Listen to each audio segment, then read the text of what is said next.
Okay, so I'm just about to replace the suction control valve on my Mazda 3 diesel.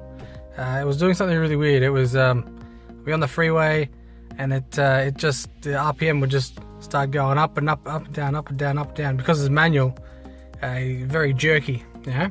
I'll see if I can change the camera here and show you what it was doing.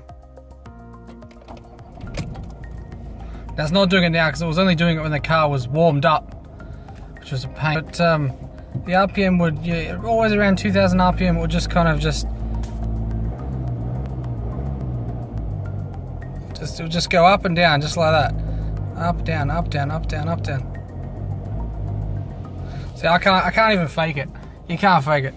So when I was doing it, the RPM just kept going up, down, just little ones, and it was enough to make the car really difficult to drive in suburban areas. Like, you come off the freeway, the engine's nice and hot, you hit to set of lights, and you're running through the gears first, second, and it's all before boost, by the way. You hit boost, and it all goes away. Everything's fine again.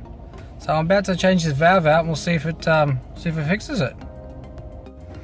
The suction control valve on this car is right here, right there. So it's just above the alternator, and then this is the fuel pump assembly here. That's on the timing belt, which runs just underneath this cover. So what we're going to do is pull this out, replace it, and see how we go. We're just going to pull the valve out. Let's give it a wiggle. So it'll leak some fuel, and you'll hear it gurgle and complain, but there's the valve. It's a little Denso valve. So you can find the numbers for these right here on the side of your fuel pump. It'll have a number here, and you'll get on your supplier's website and find which model it is. This is the valve taken out. It only uses 2 Allen key bolts on the side.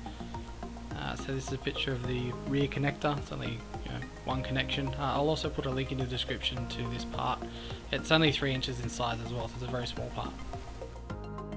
New valves in. I'm just going to start her up now.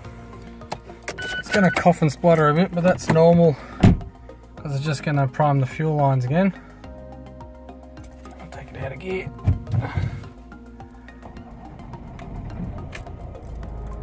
There you go. Very good. I'll take it around the block, see how she goes.